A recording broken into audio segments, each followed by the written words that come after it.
My sister dropped her 3 kids off at my house at 7 in the morning and said she'd be back in a few hours. She came back at 9 that night, smelling like margaritas, carrying shopping bags, talking about the amazing spa day she'd had. This had been happening 5 days a week for 6 months, and I was completely losing my mind. My name is Jessica, and I'm 30 years old. I live in a small 2-bedroom apartment in Austin, Texas. I work from home as a freelance graphic designer, which means I set my own hours and work on projects for various clients. It's a good job, one that I built from scratch over the past 5 years. It gives me flexibility, creativity, and the freedom to work in my pajamas if I want to. My older sister Amanda is 35. She's married to a guy named Brad who works in sales and travels a lot for his job. They have 3 kids. Ethan is 7, Madison is 5, and little Chloe just turned 2. They live about 15 minutes away from me in a nice house in the suburbs with a big backyard and a 2-car garage. On paper, Amanda has the perfect life. Beautiful house, successful husband, 3 healthy kids, a closet full of designer clothes, and an Instagram feed that looks like it belongs to a lifestyle influencer. She posts photos of her kids at the park, family dinners she supposedly cooked from scratch, motivational quotes about being a strong woman and an amazing mother. What her Instagram doesn't show is that I'm the one actually raising her children. It started about 8 months ago. Amanda called me on a Tuesday morning, sounding stressed. "Hey, Jess, I know this is last minute, but can you watch the kids today? Brad's out of town and I have a doctor's appointment that I can't reschedule." I didn't have any major deadlines that day, so I said yes. She dropped the kids off around 9 in the morning and picked them up around 3 that afternoon. It was fine. Ethan and Madison played with some toys I'd bought for when my friends brought their kids over. Chloe took a nap. I got a little bit of work done during the nap time. No big deal. The next week, Amanda called again. "Jess, I'm so sorry to ask, but can you take the kids again? I have a dentist appointment, and they can't accommodate children in the waiting room because of COVID restrictions." Again, I said yes. That's what sisters do. Family helps family. I'd watched her kids before on evenings or weekends when she and Brad wanted date nights. It was never a problem. But then it became twice a week, then 3 times a week. Then Amanda started dropping them off earlier and picking them up later. A doctor's appointment somehow took 6 hours. A dentist appointment took all day. She needed to run errands. She had to go to the DMV. She had a hair appointment. She needed to grocery shop without the kids driving her crazy. Every excuse sounded reasonable on its own, and every time I felt like I couldn't say no without being the bad guy. She's my sister. She's overwhelmed. She needs help. What kind of person would I be if I refused? Within 3 months, it had become a routine. Every Monday through Friday, Amanda would drop the kids off between 7 and 8 in the morning. Sometimes she'd pick them up around 5. Sometimes it would be 7. A few times it was after 8 at night, with some excuse about traffic or getting held up somewhere. My work started to suffer immediately. You can't design complicated graphics or meet with clients over video calls when you have a 2-year-old screaming for juice and a 5-year-old asking you to play Barbies and a 7-year-old wanting help with homework. I tried working during nap time, but only Chloe still napped, and only for about 2 hours. That gave me maybe 90 minutes of actual focused work time after I'd cleaned up the lunch mess and gotten her settled down.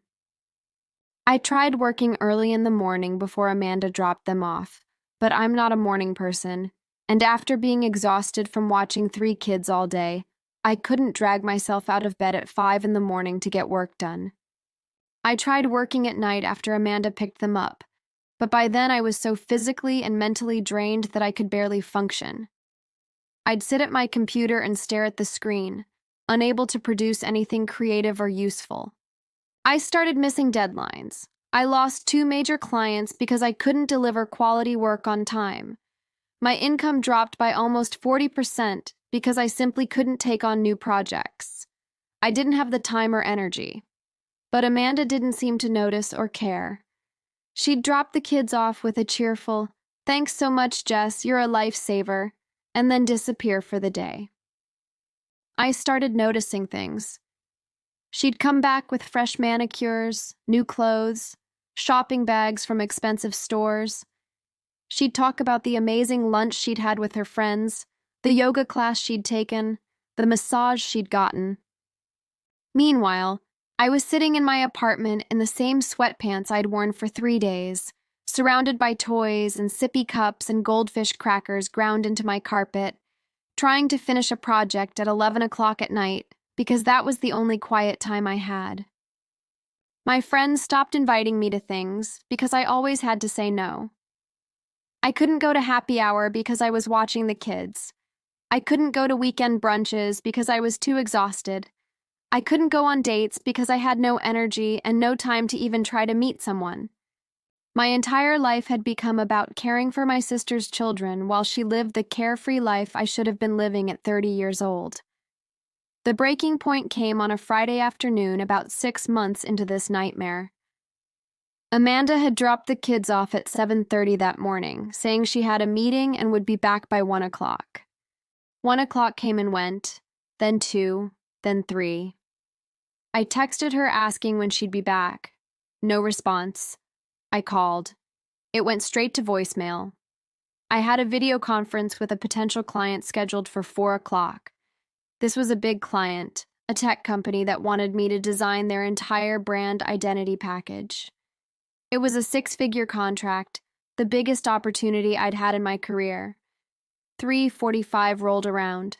Still no Amanda. I texted her again. "Where are you?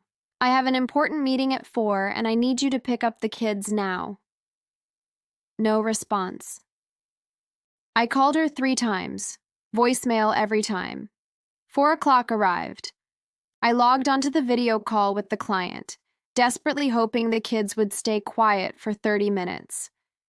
I'd set them up with snacks and a movie in the living room, and I'd close the door to my bedroom where I was taking the call. 5 minutes into the meeting, Chloe started crying, then screaming. Madison came running into my room. "Aunt Jess, Chloe threw up." I had to apologize to the client and end the call. I didn't get the contract. I found out later they went with another designer who could actually focus on their project without children screaming in the background. Amanda finally showed up at 9 o'clock that night. 9 o'clock. She walked in carrying shopping bags, her hair freshly styled, wearing a new outfit. "Sorry I'm so late," she said cheerfully. "I ran into some old friends from college and we decided to grab dinner and drinks. I didn't realize how late it had gotten." I stared at her. "You didn't realize? Amanda, I've been texting and calling you all afternoon. You didn't respond once." "Oh, my phone died," she said with a shrug. "But the kids were fine here with you, right?" "No, Amanda. They were not fine. And neither was I. I had the most important meeting of my career today, and I had to cancel it because you didn't pick up your kids." She looked genuinely confused. "But you work from home. I thought that meant you were flexible." "Flexible doesn't mean available 24/7 to watch your children," I said, my voice rising. "I have actual work to do. Work that I can't do when I'm caring for 3 kids all day every day." "You're being dramatic," she said. "It's not every day." "Yes, it is," I said. "Amanda, you drop your kids off here 5 days a week, sometimes 6. You leave them here for 10, 12, 14 hours at a time. I haven't been able to work properly in months. I've lost clients. I've lost income. I've lost my entire life because I'm too busy being a free nanny for your children." Her expression changed from confused to defensive. "Free nanny? Is that what you think you are? I thought you were family. I thought you cared about your nieces and nephew." "I do care about them," I said. But caring about them doesn't mean I should be responsible for raising them while you go out and live your life. I'm not living my life, she said. I'm doing what I need to do to stay sane. Do you have any idea how hard it is being a mom? I need breaks. I need time for myself. Everyone needs breaks, I said. But you don't get to take breaks by dumping your kids on someone else every single day. You chose to have 3 children, Amanda. I didn't. These are your kids, not mine. She looked at me like I'd slapped her. Wow, I can't believe you're being so selfish about this. Selfish? I repeated. I'm selfish? You've been using me as free childcare for 6 months, and I'm selfish for finally asking you to stop? You don't have kids, she said. You don't understand the pressure, and you work from home, so it's not like you have anywhere you need to be. Not having anywhere to be doesn't mean I'm available to watch your kids, I said. I have work. I have a career. I have my own life that I'm trying to live. Some life, she muttered, sitting in your apartment by yourself doing computer work. That comment hit me hard. Because she was right in a way. I didn't have much of a life anymore. But that was because of her, because I'd spent 6 months caring for her children instead of building my own life. I'm not doing this anymore, I said quietly. I can't watch your kids anymore. You need to figure out real childcare. She laughed. Actually laughed. Real childcare? Do you have any idea how expensive daycare is for 3 kids? We can't afford that.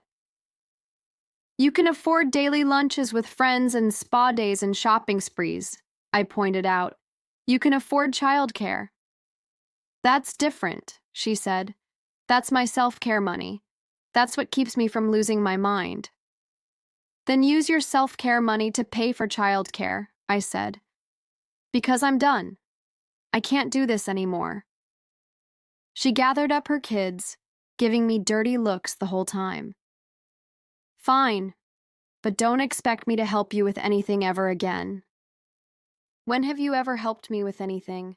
I asked. She didn't answer. She just bundled the kids into her car and drove away. I thought that was the end of it.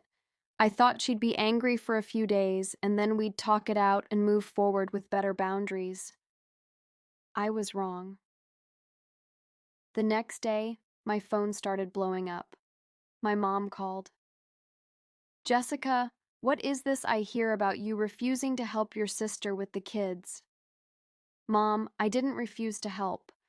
I just told her I can't watch them 5 days a week anymore. She said you called her kids a burden and told her you didn't want them around. That's not what I said at all, I protested. I love those kids. But I have to work, Mom.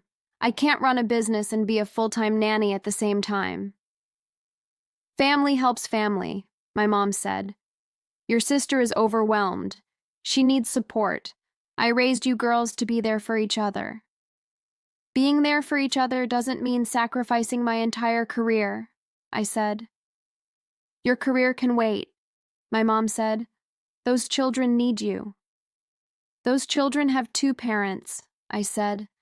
Parents who are responsible for finding childcare. My mom sighed like I was being unreasonable. I'm very disappointed in you, Jessica. Your sister is going through a hard time and you're being selfish.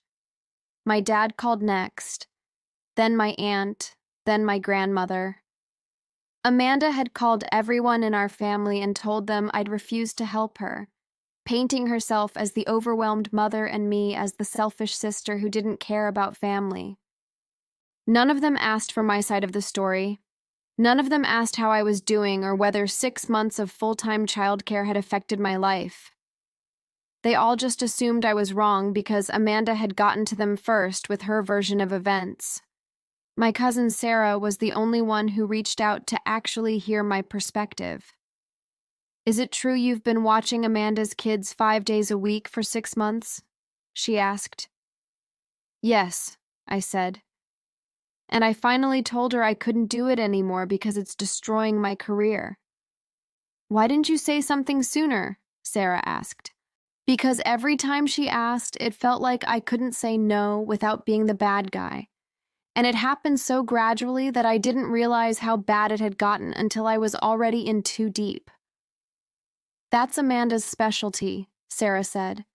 "She's been taking advantage of people our whole lives. She just knows how to make you feel guilty if you don't do what she wants." That comment made me think about our childhood. Sarah was right. Amanda had always been good at manipulating people into doing things for her. When we were kids, she'd talk me into doing her chores by making me feel bad for her. In high school, she'd borrow my clothes and never return them, then act hurt when I asked for them back. In college, I'd helped her write papers because she said she was too stressed to do it herself. I'd spent my entire life accommodating my sister, and she'd spent her entire life taking advantage of me. The family pressure got worse over the next few weeks. Family gatherings became awkward. Amanda would make passive-aggressive comments about how hard it was being a mother without support. My mom would give me disappointed looks. Other relatives would ask pointed questions about why I couldn't just help out a little. The worst part was seeing the kids. I missed Ethan, Madison, and Chloe. I'd spent so much time with them over those 6 months that they felt like my own children in some ways. Ethan would run to me at family gatherings asking why I didn't want to play with them anymore. Madison would ask when they could come to my house again. It broke my heart, but I held firm on my boundary. I told Amanda I was happy to watch the kids occasionally, like for a few hours on a weekend or an evening when she and Brad wanted a date night. But I couldn't do full-time childcare anymore. She refused. "If you're not willing to help me when I really need it, then I don't need your help at all," she said. So I didn't see the kids at all except at family events. And at those events, Amanda made sure everyone knew I was the villain in this story. About 2 months after our fight, I ran into one of Amanda's neighbors at the grocery store. She recognized me from the times I'd picked up the kids from Amanda's house. "Oh, you're Amanda's sister," she said. "I haven't seen you around lately. Are you not watching the kids anymore?" "No, not regularly," I said. "That's probably for the best," the neighbor said. "Amanda's been so much more present with them lately. Before, she was barely home during the day, but now I see her out in the yard with them all the time, taking them to the park, actually being a mom. It's really nice to see." I felt a mix of emotions hearing that. I was glad the kids were getting more time with their actual mother, but I was also angry that it had taken me completely cutting off free childcare for Amanda to step up and parent her own children. I also felt vindicated. It proved that she could take care of her own kids. She'd just chosen not to, because it was easier to dump them on me. 3 months after our fight, Amanda reached out, not to apologize, but to ask me to watch the kids on a Saturday night because she and Brad had tickets to a concert. "I can't find a babysitter," she said. "Everyone's booked. Please, Jess. It's just one night."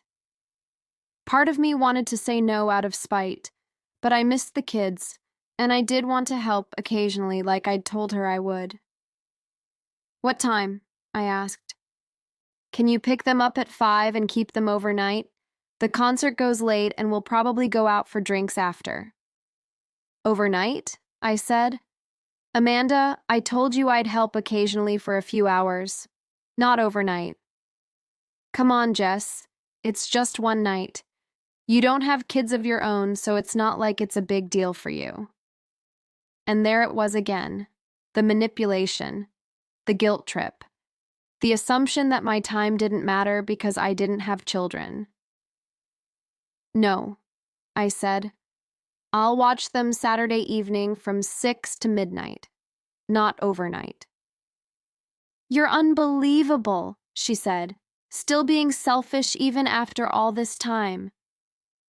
"I'm not being selfish," I said. "I'm setting a boundary. If you need overnight childcare, hire a babysitter. She hung up on me. She ended up canceling their concert plans because she couldn't find overnight care. And somehow that became my fault too in the family narrative. But I didn't care anymore. I'd spent 6 months sacrificing my career, my social life, and my own well-being to accommodate my sister. I'd spent years before that accommodating her in smaller ways. I was done. My business started to recover once I had my time back. I was able to take on new clients and focus on my work without constant interruptions. My income slowly climbed back up. I started going out with friends again, rebuilding my social life. I even started dating someone I met at a coffee shop. My life was finally my own again, but the family dynamics never fully recovered. My relationship with Amanda is polite but distant. We see each other at holidays and family gatherings, but we're not close anymore. Maybe we never really were. Maybe our relationship had always been one-sided, with me giving and her taking. My mom still thinks I should have been more understanding. My dad stays out of it. Some relatives have come around after hearing my side of the story. Others still think I should have just helped my sister because that's what family does. But here's what I learned from this whole experience. Family helping family should go both ways. It should be mutual support, not one person sacrificing everything while the other person takes advantage. Setting boundaries doesn't make you selfish. Setting boundaries makes you sane. And protecting your own life, your own career, your own well-being, that's not selfish either. That's self-preservation. I also learned that people will try to make you feel guilty for saying no, especially family. They'll tell you that you're being selfish, that you're not being supportive, that you're letting them down. But their guilt trips don't change the reality of the situation. You're allowed to have limits. You're allowed to protect your own life. Would I help Amanda again if she really needed it? If there was a genuine emergency, yes. If she needed me to watch the kids for a few hours while she went to an actual doctor's appointment, yes. But I'll never again let anyone, family or not, take advantage of me the way she did. My name is Jessica. I'm 30 years old. My sister expected me to babysit her kids full-time while she lived her best life. It took me 6 months to finally say no, and saying no cost me my relationship with her and the judgment of half my family. But it gave me back my life, my career, my freedom, my sense of self-worth. And that trade-off was worth it. If you're in a situation where family is taking advantage of you, where you feel guilty every time you try to set a boundary, where you're sacrificing your own life to make someone else's easier, I want you to hear this. You're allowed to say no. You're allowed to protect yourself. You're allowed to have your own life, your own dreams, your own priorities. And if people call you selfish for that, that says more about them than it does about you. Because real family, real love, doesn't require you to sacrifice everything. Real support goes both ways, and real relationships respect boundaries. I lost my sister over this. Or maybe I just finally saw that the sister I thought I had never really existed. Maybe I was always just someone she used when it was convenient. Either way, I'm okay now. Better than okay. I'm free. And that freedom is priceless.